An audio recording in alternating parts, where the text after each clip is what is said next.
کوئی بھی ڈیلنگ ہو رہی ہو نا, پیسوں کا کوئی بزنس ہو رہا ہے, آپ کا بزنس ہو رہا ہے, گاڑیوں کا کاروبار ہو رہا ہے, یار وہ یہ گاڑی مجھے جو ہے نا 20 سال کی قسطوں پہ چاہیے, یار 20 سال کا کیا پتہ زندہ رہیں یا نہیں رہیں. فوراً بولنے کا اثر پڑتا ہے انسان پر, آہستہ آہستہ ذہن بنتا ہے. کچھ کم کر لو, 10 سال پہ لے آؤ. کسٹمر 20 سال کہہ رہا ہے, آپ کس پہ لے آئیں؟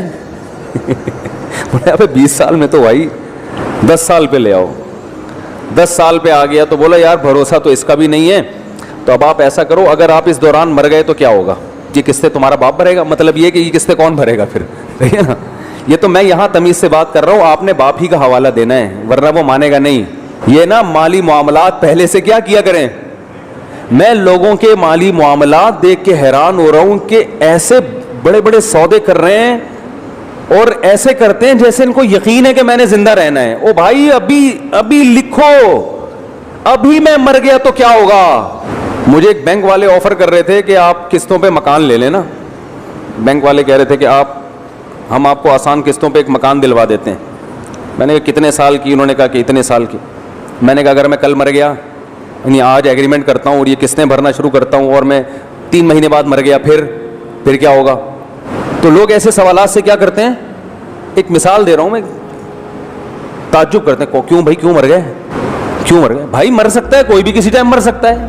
اس کا پہلے سے بتاؤ کہ ہو گیا کیا. اگر ہم بالفرض لے لیں آپ مر گئے. ایک صاحب نے مجھے کہا, کسی بڑے محکمے میں تھے, کہ ایک پالیسی ہے, یہ خرید لو, میں یہاں بیٹھا ہوں, میں ہوں جب تک آپ بے فکر رہے ہیں. میں نے کہا آپ جب تک ہیں, اس کا مطلب اگر آپ کا انا للہ ہو گیا تو پھر مجھے تعجب سے دیکھتے ہیں. بھائی ہم کسی ایسے کام میں اپنے آپ کو نہیں ڈال سکتے جس میں میری موت یا آپ کی موت کی صورت میں پیچیدگیاں کھڑی ہو جائیں.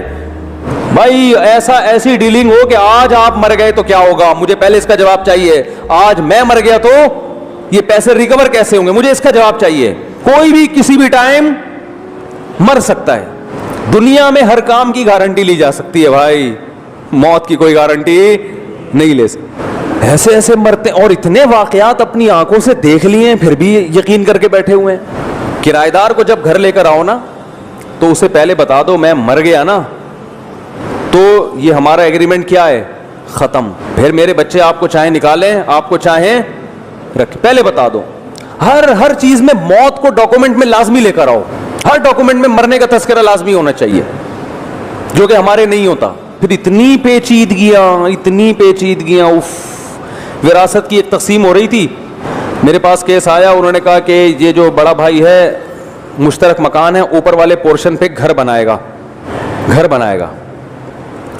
تو میں نے کہا مجھے ایک بات بتاؤ, یہ گھر بنایا رہنے کے لیے اور مر گیا, بات آ رہی ہے سمجھ میں؟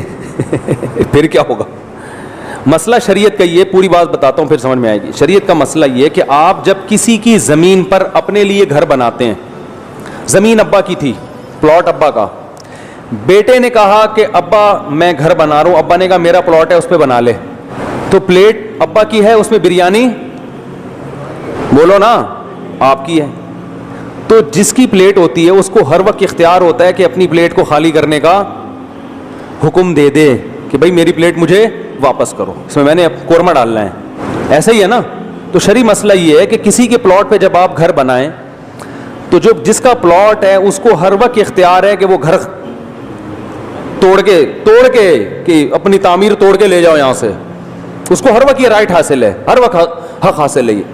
اب لوگ کیونکہ اس پر عمل نہیں کرتے, وہ ابا سے اس وقت تعلقات بہت اچھے ہوتے ہیں اور آگے کا سوچا نہیں ہو سکتا کہ یہ بھی ہو سکتا ہے, یہ بھی ہو سکتا ہے, تو بنا رہے ہوتے ہیں کہ کون خالی کرنے کا حکم دے گا. ابا کیوں کہیں گے کہ توڑ کے لے جاؤ, ابا ہیں بھائی. تو مجھے کہنے لگے کہ بھائی کیوں توڑنے کا حکم دیں گے. میں نے کہا یار کچھ بھی ہو گیا, میں نے کہا فرض کرو آپ کا انا للہ ہو گیا, ابا کو آپ سے محبت ہے, ضروری نہیں کہ آپ کی بیوی کو بھی اپنی بیٹیوں کی طرح سمجھتے ہو, بہو کو بھی. آپ کے لیے بڑا دل ہے, بہو کے لیے اتنا بڑا دل نہیں ہے, اور ابا نے کہہ دیا بہو سے نکلو یہاں سے اپنا, یعنی اگر آپ مر گئے تو کیا ہوگا. تو پھر یہی سوال ہوتا ہے بھائی میں بھی جوان میں کیوں مروں. تو میں حیران ہوتا ہوں کہ آپ اپنے وارثوں کو ایک ایسی آگ میں دھکیل رہے ہو لڑائی جھگڑوں کی کہ وہ اتنی بڑی آگ میں آپ ان کو داخل کر رہے ہو کہ وہ آپس میں ہمیشہ کیا کرتے رہے, پھر لڑتے رہے آپس میں. اسلام میں بہت زیادہ معاملات کی صفائی کا حکم ہے, بہت زیادہ, تھوڑا نہیں. قرآن کی سب سے لمبی آیت جو نازل ہوئی ہے وہ سودوں کو لکھنے کے بارے میں, کہ جو سودا ہو, مالی لین دین ہو, ریٹن میں ہونا چاہیے, زبانی نہیں ہونا چاہیے. کیونکہ لڑائی کہاں سے شروع ہوتی ہے؟ پیسوں, جہاں پیسہ آئے گا وہاں بڈے بازی شروع. تو تیار ہی نہیں ہوتے, پھر وہ اس کے اوپر ایک اور اسٹوری کسی نے بنا دی, پھر اس کے اوپر ایک اور اسٹوری کسی نے بنا دی. ابا نے کہا, ابا کے چانس نہیں تھے ابھی دنیا سے جانے کے, ابا انا للہ ہو گیا ابا کا. اب انا للہ ہو گیا کہ نیچے والا پلاٹ کیا ہو گیا, سب کا مشترک. ایک بھائی کا میٹر گھوم گیا کہ میرا نیچے والے پلاٹ میں سے حصہ نکالو. واڑے واہ بھائی نیچے پلاٹ تو مشترک ہو گیا نا. اب ایک بھائی کا میٹر گھوم گیا کہ یہ تو ابا کا پلاٹ تھا, اب ابا نہیں ہے تو ان کا پلاٹ بھی اب ان کا نہیں ہے, تو نیچے پلاٹ میں میرا بھی حصہ ہے, خالی کر کے دو. کر لیں گے کچھ؟ پھر وہ علماء کوشش کرتے ہیں کوئی سلو کا راستہ اختیار کریں, کچھ تم پیسے اتنے لے لو کہ یہ حق چھوڑ دو وغیرہ وغیرہ, لیکن وہ سلو یقینی تو نہیں ہوتی, کہ ضروری تو نہیں وہ سلو پہ آمادہ ہو بھی جائے. بڑے مسائل کھڑے ہوتے ہیں. یہ سارے مسائل اس لیے کھڑے ہوتے ہیں کہ جتنے, ابا کو بھی یہ پروگرام نہیں تھا کہ میں دنیا سے جاؤں گا, فی الحال ان کا خیال تھا 99.99 سال کے بعد شاید اس بارے میں ہم سوچیں گے کہ دنیا سے جانا ہے, شاید ہم وہ سوچیں گے اس بارے میں. یعنی عمل سے یہ ظاہر کر رہے ہو. ویسے آپ پوچھیں تو بھائی کہیں گے موت کا کیا بھروسہ, ارے جب بھروسہ نہیں ہے تو ایسا کام کیوں کر رہے ہو بھائی. ویسے کہہ رہے گے موت کا کیا بھروسہ, جب بھروسہ نہیں ہے تو پھر یہ کچھ کیوں کر رہے ہیں. ایک صاحب نے اپنے 2 بیٹوں کو کمرشل پلاٹ لے کے دیا, تو کہنے لگے کہ وہ یہ 2 بالکل غریب غربا ہیں, یہ کمرشل پلاٹ میں ان کو دے رہا ہوں. میں نے ان صاحب سے کہا ان کو ہینڈ اوور کر دیں تو پھر یہ مالک بنیں گے, قبضے میں نہیں دیا تو مالک نہیں بنیں گے. انہوں نے کہا میں بنا کے دے دوں گا ان کو. میں نے کہا بنانے سے پہلے آپ کا انا للہ ہو گیا تو؟ ان کو انا للہ نہیں کہا, ان کا میں نے کہا آپ کا وصال شریف ہو گیا. اگر آپ کا انتقال شریف ہو گیا بنانے سے پہلے, تو شریعت میں حکم یہ ہے کہ جب تک ہینڈ اوور نہ کیا جائے ملکیت ٹرانسفر نہیں ہوتی. کاغذات میں لکھنے سے یاد رکھو ملکیت ٹرانسفر نہیں ہوتی. ارے آپ نے دکان بنا کے اپنے بیٹے کے کاغذات, بیٹے کے نام کر کے کاغذات پکڑا دیے تو شرعی طور پر ملکیت منتقل نہیں ہوئے. چابیاں دیں اس کو بٹھائیں گے, قبضہ ہوگا تو پھر ہوگا. تو میں نے کہا یہ پلاٹ ہینڈ اوور کر دیں. پلاٹ ہینڈ اوور کیسے ہوتا ہے کہ جا کے نشان ہو اور بچہ وہاں جا کے کھڑا ہو جائے اور وہ تصرف, اس کو حق حاصل ہو جائے کہ اب میں جو چاہے کروں اس میں. تو انہوں نے کہا نہیں ابھی تو میں یہ سب بنا دوں, بنا کے بنا بنایا دوں گا. میں نے کہا اس سے پہلے آپ کا انتقال ہو گیا تو بڑے کے چکر میں, زیادہ کے چکر میں چھوٹے سے بھی جائیں گے.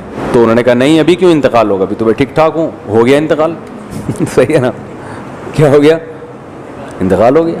اور میں نے دیکھا کہ جو اپنے بارے میں یہ طے کر کے بیٹھا نا کہ انتقال نہیں ہوگا, اس کا جلدی ہوتا ہے, وہ تو پہلے ہی نکل جاتا. اللہ کہتے ہیں تو کس خوش فہمی میں مبتلا ہے, وہ تو پھر بھی ذہن میں ہے اس کے.